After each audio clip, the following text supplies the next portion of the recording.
Hello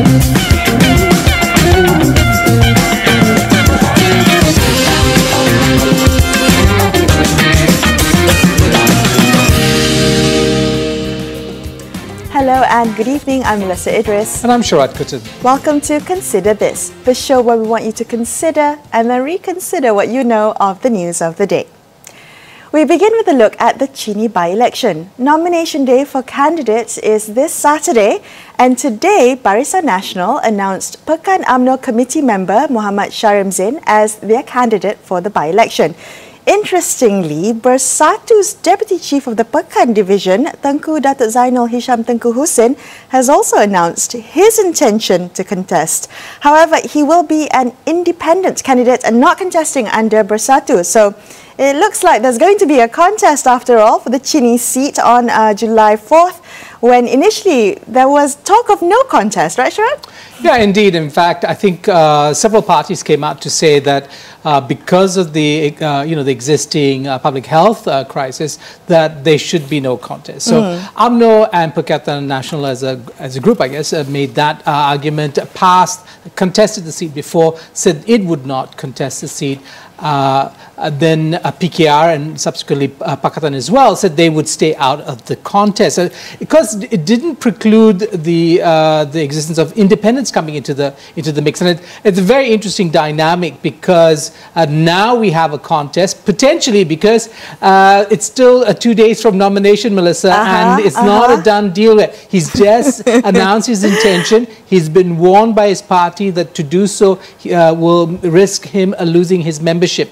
But so we have to see whether Saturday he puts in his nomination papers and the nomination papers are accepted. Exactly. Well, you know, the call, there was a call for this by-election to be uncontested because of the concerns of the pandemic. But I'm curious to know what went through the mind of Tengku Datuk Zainul Hisham as he decided to contest as an independent, because surprisingly the media is framing this as framing him as a Bersatu leader gone rogue, or the rogue Bersatu leader. I think that's quite interesting. Yeah, and because that only means that he's stepping away from the party's position with regard to the by-election. The other argument, I think, in some ways much more interesting, which was that should we not be having political contests of this sort now that we're having... Is that a strong argument to make? Well, I don't think so, Melissa. I think that, in fact, we should, looking around the world where elections have happened, or primaries in the US happened while the coronavirus... I mean, not that they are necessarily the standard bearers and we should follow them, but the question is it possible at what levels of innovation and thinking can go into making this happen? Because, of course, it's always good to give choice to voters. Not all voters supported the UMNO candidate when he won. PAS and PKR, as you also stood in the last elections, won some number of votes. Right. The question is, today, what are the numbers going to be? And shouldn't those people who are dissenting be allowed to cast their vote? Well, if you think about an uncontested election, Sharad, it means that all the trimmings or the goodies that come with an election are also not going to be present. So there's going to be an absence of that as well, right? Yeah, that's part of the reality. I mean, there's the hoopla and the media circus and the fact that everybody descends on that constituency. Money is spent locally in all kinds of ways. Some of it perhaps not in keeping with the spirit of a free and fair election, meaning you shouldn't be spending government money, for instance, when contesting in any election. Right. All that, but because it's a reality for a lot of folks, especially in rural areas and poorer areas, for whom these moments are rare and few and far between. All right, in other news, Pakatan Harapan will set another deadline this week to resolve the deadlock over the coalition's candidates for Prime Minister. Now, according to Malaysia Kini, PKR will mobilise an emergency Central Leadership Council meeting tomorrow morning to discuss the party's candidate choice and also to deliberate its cooperation with Tun Dr. Mahathir. So Pakatan was initially supposed to come up with a choice for PM last Tuesday night, if I'm not mistaken, but I guess it seems that we'll have to wait a little longer for them to decide. Melissa, of course, for us who are kind of salaried in order, and you know, part of our job is in fact to watch these political maneuverings. Even for us, I think it's getting a little confusing. But what I understand, Melissa, at this point in time is that in terms of the Pakatan Harapan Plus configuration, it's a kind of an aspiration that almost every other stakeholder in this story has decided that Tun Dr. Mahathir Mohamad should lead this configuration. The one outlier is a PKR. But in the spirit of consensus, you can't have a decision based on the majority. It must be a unanimous one. And so that's the issue. Well, you know, I have to say, though, that just going by the chatter on social media, it seems that many are somewhat frustrated and fatigued by this impasse, this indecision, and understandably so. But I think given what is at stake here, Sharad, I think it's important that, you know, we collectively don't tune out of this conversation. Didn't you agree? Yeah, I mean, tuning out never good when it comes to kind of national politics, because at this point in time, the question of leadership really changes the direction of the country is going. Yes. And for those who believe that the last general election set the country on the course of institutional reform, democratization, all those things that perhaps seen as progressive, you know, would be you know, if they had now disappointed, despair because of what they see as the wrangling, perhaps petty wrangling over the premiership, then you know, then they kind of take themselves out of this very important juncture in the country's political history. I think what's also important is if we step back and look at what the optics are, especially for the federal opposition. I mean, just you know, observers from the outside looking in to see how the opposition can get its act together, how they can resolve this impasse and this sort of deadlock, and I guess the longer it takes for them to decide whether there is a growing impatience at them to resolve this. Yeah, interestingly enough, political analyst Wong Chin Wat's, you know, a very kind of a provocative headline in a piece he wrote, saying, you know, well, if they're unstable in opposition, how stable will they be when they take government, if they take government? And that's an interesting one. A big question to be resolved yet. Yeah.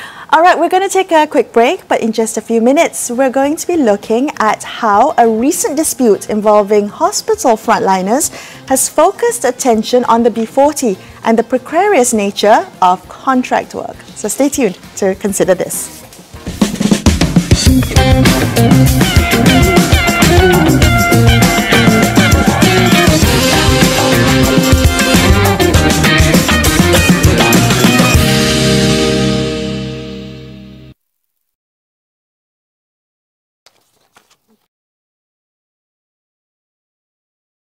Kalau boleh Yes. lah. Hi, Cyrus. Dan di kuarantin di hospital ataupun di Thank rumah. you. Thank you, Cyrus. 86 Just a quick conversation. Sosial It's ekonomi very Bumi limited Putra in time, ini so tidak boleh you know, we dipisahkan, can't tidak cover boleh everything, but dikurangkan we'll try ataupun and ditinggal. help our viewers understand what's you know, what are the main issues. At least it raised some awareness, right? Kita nak menolong satu-satu. Hope you have a hot cup of water or something with you so that if you cough, don't worry. If you cough, you need to cough. Just cough, right? Yeah, and just keep going. Or you want to take a break, we can. Apa yang best sangat ini? Of course best. Sebab dia ada macam-macam cerita. Dia ada cerita pasal isu-isu semasa, cerita pasal kesenian, cerita pasal hiburan, cerita pasal kecerdasan, cerita pasal sukan, cerita pasal travel, cerita pasal sejarah, fakta-fakta menarik. Dan mereka juga ada buat short film dan juga dokumentari. Dan yang paling penting, nanti kita pasal politik.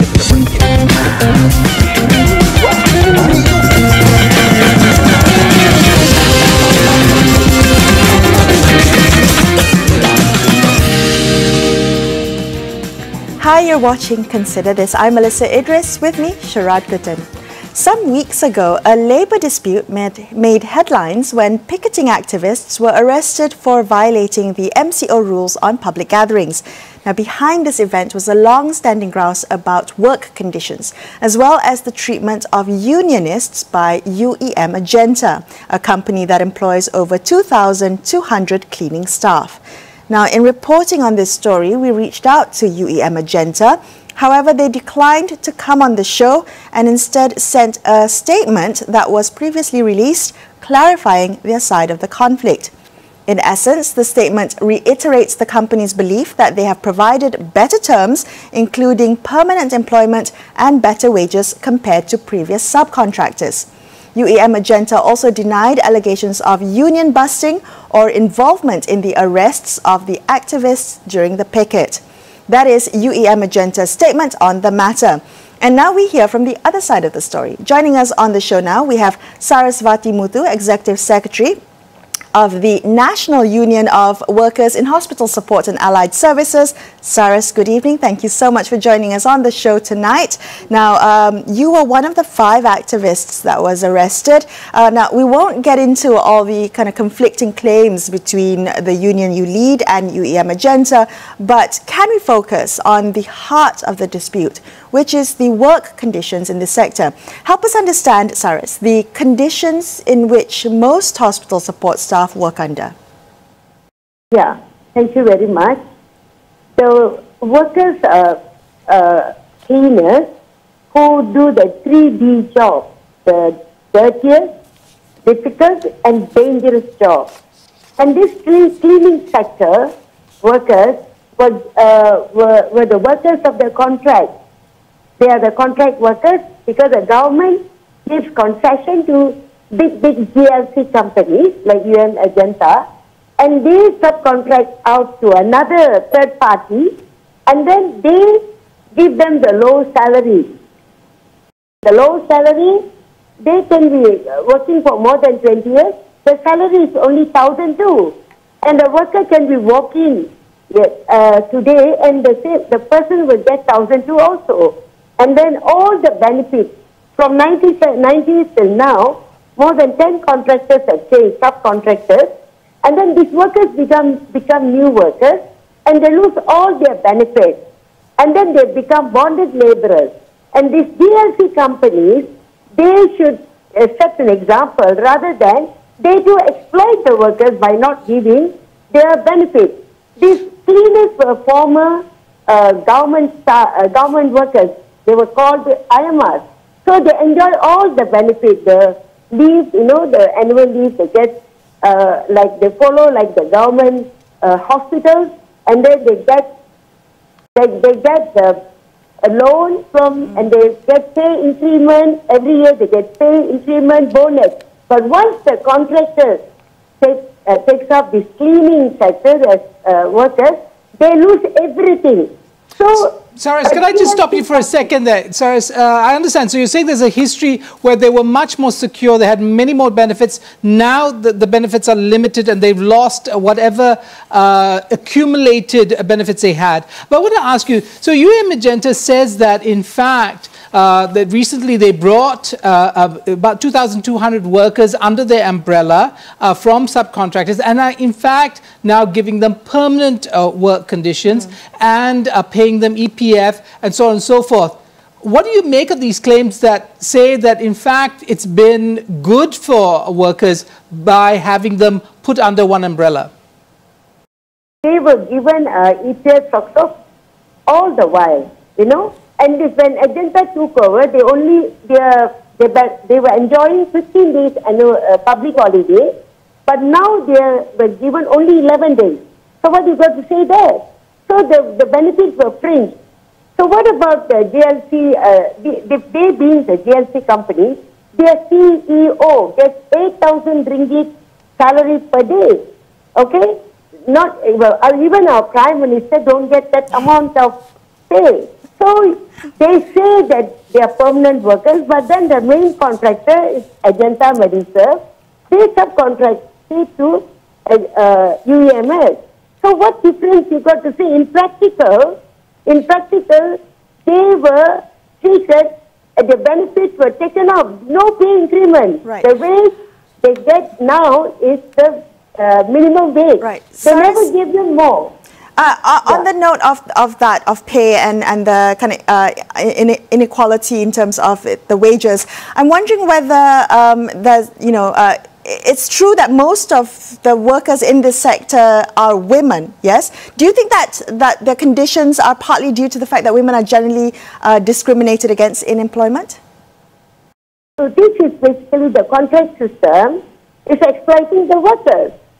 So women, more to it, is the women are affected too. But then the contract system is a system which exploits the workers.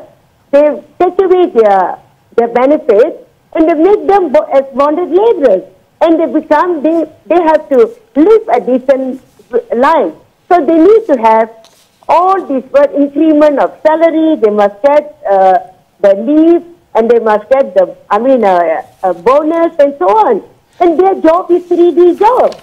Okay, Saras, can I ask you though, you in a news report said that the solution to this is one, government stepping in because these are GLCs. Two, you say that government should absorb them back into the civil service. But many of these workers are not actually, or are they, in government hospitals. They're actually in private hospitals. Help us understand, why is your solution for to make them in fact civil servants again?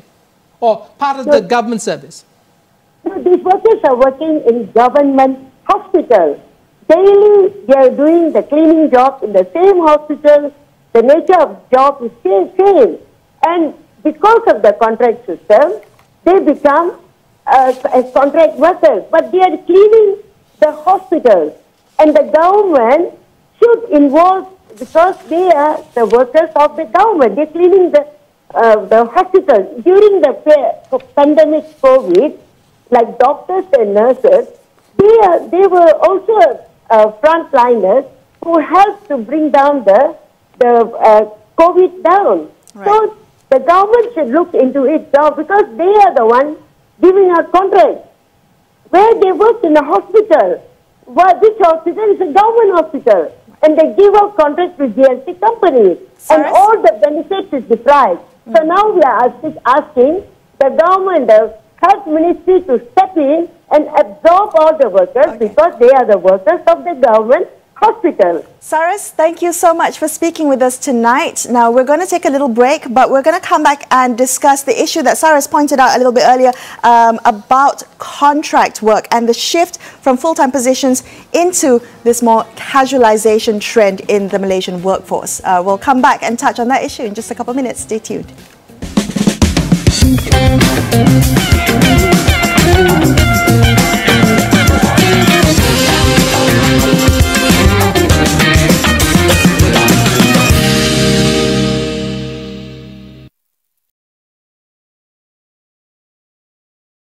Hello, Nias.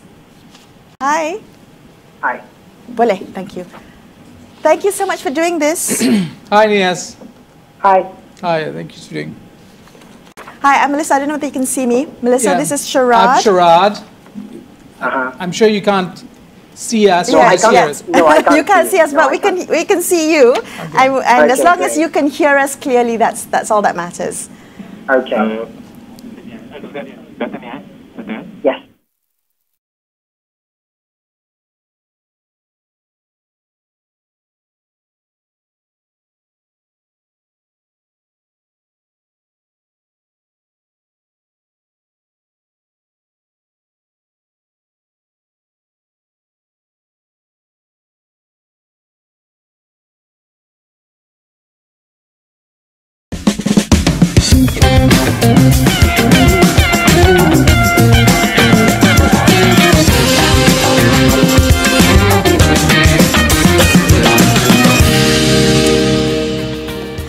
Thanks for staying with Sharad and I on Consider This. We're going to continue our conversation. Earlier, we looked at how a recent dispute involving hospital frontliners has put the focus on the pervasive use of contract work.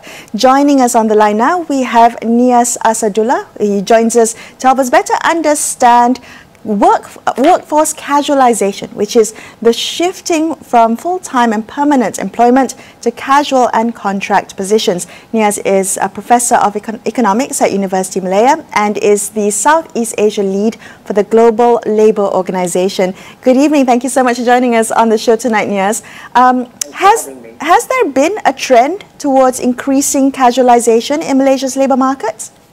There is certainly a concern over a shift towards casualization as we speak. We don't have official data on the proportion of employed population in contract work, but if we go by unofficial estimates, the number is very high. We are talking about 70% of total employed population in Malaysia, which would imply that 3 out of every 4 employed persons in Malaysia are holding a temporary contract. Now, could you explain the logic of temporary contracts? Is this essentially about enterprises dealing with what permanent costs they have, what are costs that they have some flexibility over, increasing profit margins? What exactly was the impetus for the casualization as a strategy for enterprises? You're right that we can approach this from 2 perspectives, the demand side and the supply side. For employers, this is a very good cost-cutting strategy. Putting an employee on a temporary contract means that the employer doesn't have to shoulder the responsibility of the full range of benefits and workplace protection that employees would deserve. And in times of crisis, of course, this is very lucrative. But from the supply side, employees often look for a temporary contract because they find these contracts as compatible with their life choices. Particularly, think about working women. Mothers with children look for work-life balance. They can't commit to full-time work. For them, these work in terms of temporary contract, often in part-time form, offers an entry into the labor force. Right. Does casualization create, you talked a little bit about how crisis could exacerbate the vulnerabilities of casualization, but in the crisis like this pandemic, what weaknesses does it highlight? Absolutely. Casual work belongs to what International Labour Force calls vulnerable employment. If you are holding a casual contract, that means that you are subject to excessive economic insecurity. There is limited guarantee of decent work. Pay is low. Employees are denied a number of standard benefits. There is limited prospect for career development. The workers can be excluded from leadership positions. On top of that, in times of crisis, you may not have access to collective bargaining. Employees are worried about their contract not being renewed if they join labor unions and happen to be on temporary contract. So globally, if we talk about the sense of insecurity during the last financial crisis, these kind of jobs were on the rise in Europe. And at a macro level, excessive casualization can also contribute to brain drain. Malaysians on temporary contracts can become frustrated for not being rewarded fairly, forcing many to leave the country eventually. Yes, can we I just pick up one of the points that you made earlier about collective bargaining. How extensive has been the impact of this kind of shift on trade unions and their ability to organize workers?